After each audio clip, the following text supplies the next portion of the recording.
Excel Techno School, Guruvayanakere, Venur. Admission open now. ದೆಹಲಿಯ Shraddha walker ಪ್ರಕರಣದಂತೆ ಮತ್ತೊಂದು ಪ್ರಕರಣ ಆಂಧ್ರಪ್ರದೇಶದಲ್ಲಿ ನಡೆದು ಹೋಗಿದೆ. ಪ್ರೇಯಸಿಯನ್ನ ಕೊಲೆ ಮಾಡಿದಂಥ ಪ್ರಿಯಕರ ಆಕೆಯ ಶವವನ್ನ ಫ್ರಿಡ್ಜ್ನಲ್ಲಿ ಇಟ್ಟಿದ್ದ. ನೇವಿ ಆಫೀಸರ್ ಒಬ್ಬರು ಮಾಡಿರುವಂತಹ ಕೃತ್ಯ ಇದು. ಆಂಧ್ರಪ್ರದೇಶದ ವಿಶಾಖಪಟ್ಟಣಂನಲ್ಲಿ ಈ ರೀತಿ ಭೀಕರ ಕೊಲೆಯನ್ನ ಮಾಡಲಾಗಿದೆ. ಚಿಂತಾದ ರವೀಂದ್ರ ಇಂಥದ್ದೊಂದು ಕೃತ್ಯವನ್ನ ಎಸಗಿದಂಥ ನೇವಿಯ ಟೆಕ್ನಿಷಿಯನ್ ಪ್ರೇಯಸಿ ಪೊಲಿಪಲ್ಲಿ ಮೌನಿಕಾಳನ್ನ ಹತ್ಯೆ ಮಾಡಿದ್ದಾನೆ. ಪತ್ನಿ ತವರಿಗೆ ಹೋದಂತಹ ಸಂದರ್ಭದಲ್ಲಿ ಪ್ರೇಯಸಿ ಮೌನಿಕಾಳನ್ನ ಮನೆಗೆ ಕರೆದು ಆನಂತರ ಕೊಲೆ ಮಾಡಿದ್ದಾನೆ. ಹತ್ಯೆ ಬಳಿಕ ದೇಹದ ಕೆಲ ಭಾಗಗಳನ್ನ ಎಸೆದು ಉಳಿದಿದ್ದನ್ನ ಫ್ರಿಡ್ಜ್ನಲ್ಲಿ ಇಟ್ಟಿದ್ದ. ಆ ನಂತರ ತಾನೇ ಠಾಣೆಗೆ ಹೋಗಿ ತಪ್ಪೊಪ್ಪಿಕೊಂಡು ಶರಣಾಗಿದ್ದಾನೆ ಆರೋಪಿ. ಭಾರತೀಯ ನೌಕಾಪಡೆಯಲ್ಲಿ ಟೆಕ್ನಿಷಿಯನ್ ಆಗಿ ಆರೋಪಿ ರವೀಂದ್ರ ಕೆಲಸ ಮಾಡ್ತಾ ಇದ್ದ. ಈಗಾಗಲೇ ಮದುವೆಯಾಗಿತ್ತು. ಡೆಲಿವರಿಗಾಗಿ ಪತ್ನಿ ತವರು ಮನೆಗೆ ಹೋಗಿರ್ತಾಳೆ 1 ತಿಂಗಳ ಹಿಂದೆ. ಈ ಸಂದರ್ಭದಲ್ಲಿ 2020ರಿಂದಾನೂ ತಾನು ಡೇಟಿಂಗ್ ಮಾಡ್ತಾ ಇರುವಂತಹ ಈ ಮೌನಿಕಾಳನ್ನ ತನ್ನ ಫ್ಲಾಟ್ಗೆ ಕರೆಸಿಕೊಂಡಿದ್ದ ರವೀಂದ್ರ ಆಕೆಯನ್ನ ಫ್ಲಾಟ್ಗೆ ಕರೆಸಿಕೊಂಡು ಅದಾದ ನಂತರ ಆಕೆಯ ಕೊಲೆ ಮಾಡಿದ್ದಾನೆ. ಕೊಲೆ ಮಾಡಿದಂಥ ನಂತರದಲ್ಲಿ ಆ ಕೊಲೆಯಿಂದ ತಪ್ಪಿಸಿಕೊಳ್ಳೋದಕ್ಕೆ ಆಕೆಯ ದೇಹವನ್ನ ಕತ್ತರಿಸಿದ್ದಾನೆ.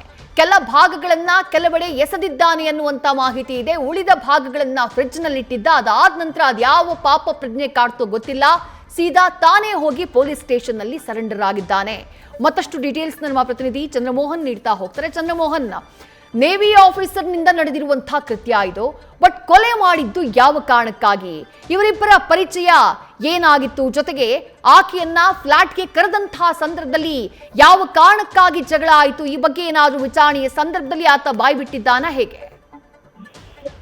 ವಿದೇಶಿ ಇದ್ರ ಬಗ್ಗೆ ಈಗ ವಿಶಾಖಪಟ್ಟಣಂನ ಪೊಲೀಸರು ಕೂಡ ಹೆಚ್ಚಿನ ತನಿಖೆಯನ್ನು ನಡೆಸ್ತಾ ಇದ್ದಾರೆ. ಆದ್ರೆ 35 ವರ್ಷದ ನೌಕಾಪಡೆಯ ಅಧಿಕಾರಿಯಾಗಿರುವಂತಹ ರವೀಂದ್ರಗೆ ಕಳೆದ 4-5 ವರ್ಷಗಳಿಂದಲೂ ಕೂಡ ಈ ಮೋನಿಕಾ ಪರಿಚಯ ಇತ್ತು. ಡೇಟಿಂಗ್ ಆ್ಯಪ್ ಒಂದರಲ್ಲಿ ಇಬ್ರು ಕೂಡ ಪರಿಚಯ ಆಗಿದ್ರು. ಇಬ್ರು ಕೂಡ ಕಳೆದ 4-5 ವರ್ಷಗಳಿಂದ ಸೀಕ್ರೆಟ್ ಆಗಿ ಡೇಟಿಂಗ್ ಅನ್ನ ಮಾಡ್ತಾ ಇದ್ರು. ವಿಶಾಖಪಟ್ಟಣದ ಪಾರ್ಕು, ಥಿಯೇಟರ್ ಸೇರಿದಂತೆ ಬೇರೆ ಬೇರೆ ಪ್ರದೇಶಗಳಲ್ಲಿ ಸೀಕ್ರೆಟ್ ಆಗಿ ಇಬ್ರು ಕೂಡ ಭೇಟಿ ಆಗ್ತಾ ಇದ್ರು.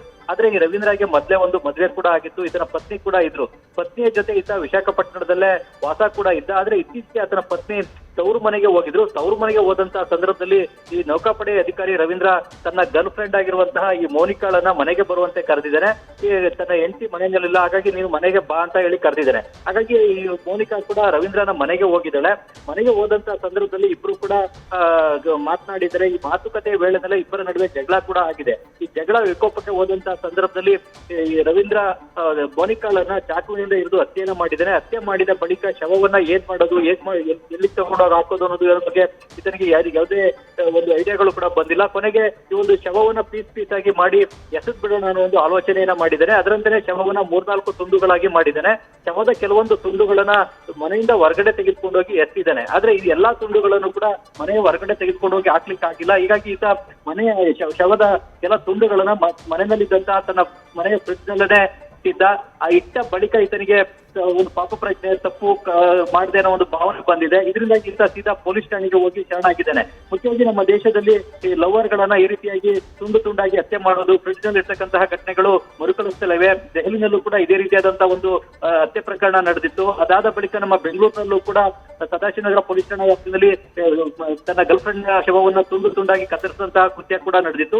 ಈಗ ಆಂಧ್ರದ ವಿಶಾಖಪಟ್ಟಣದಲ್ಲೂ ಕೂಡ ಆ ಒಂದು ಫ್ರಿಡ್ಜ್ ನಲ್ಲೇ ಶವದ ತುಂಡುಗಳನ್ನು ಇಟ್ಟಂತಹ ಘಟನೆ ಈಗ ಮರುಕಳಿಸಿದೆ. ಈ ಬಹುಶಃ ಈತ ದೇಶದಲ್ಲಿ ನಡೆದಂತಹ ಬೇರೆ ಈ ಹತ್ಯೆ ಪ್ರಕರಣಗಳಿಂದನೇ ಇನ್ಸ್ಪೈರ್ ಆಗಿ ಕೂಡ ಈ ರೀತಿ ಮಾಡಿರ್ಬೋದು. ಶವವನ್ನು ತುಂಡಾಗಿ ಮಾಡೋದು, ಅದಾದ ಬಳಿಕ ಫ್ರಿಡ್ಜ್ ನಲ್ಲಿ ಇರ್ತಕ್ಕಂಥದ್ದು, ಇಲ್ಲವೇ ಮನೆಯಿಂದ ಹೊರಗಡೆ ತಗೊಂಡೋಗಿ ಎದ್ದು ಅದನ್ನ ಡೆಸ್ಟ್ರಾಯ್ ಮಾಡ್ತಕ್ಕಂಥದ್ದು, ಈ ಮೂಲಕ ಶವದ ಸಾಕ್ಷ್ಯ ಸಿಗದಂತೆ ಮಾಡ್ತಕ್ಕಂತಹ ಪ್ರಯತ್ನವನ್ನು ಈ ರವೀಂದ್ರ ಕೂಡ ಮಾಡಿದ್ದಾರೆ. ಆದ್ರೆ ಅದಾದ ಬಳಿಕ ಇದನ್ಗೆ ಯಾವ ತಪ್ಪೊಪ್ಪಿಗೆ ತಪ್ಪು ಮಾಡಿದ್ರೆ ಅನ್ನೋ ಒಂದು ಭಾವನೆ ಕಾಡ್ತೋ ಅಥವಾ ಪಾಪ ಪ್ರಜ್ಞೆ ಕಾಡ್ತೋ ಗೊತ್ತಿಲ್ಲ. ನಾನು ತಪ್ಪಿಸ್ಕೊಳ್ಳಿಕ್ಕೆ ಆಗೋದಿಲ್ಲ ಅನ್ನೋ ಒಂದು ಅಭಿಪ್ರಾಯ ಕೂಡ ಆತನಲ್ಲಿ ಬಂದಿರ್ಬೋದು, ಆಲೋಚನೆ ಬಂದಿರ್ಬೋದು. ಶರಣಾಗಿದ್ದಾನೆ. ಅದಾದ ಬಳಿಕ ಪೊಲೀಸರು ಕೂಡ ಇವನ ಮನೆಗೆ ಕರೆತಂದು ಪರಿಶೀಲನೆ ನಡೆಸಿದಂತ ಸಂದರ್ಭದಲ್ಲಿ ಈ ಮೋನಿಕಾಳ ಶವದ ತುಂಡುಗಳು ಸಿಕ್ಕಿವೆ.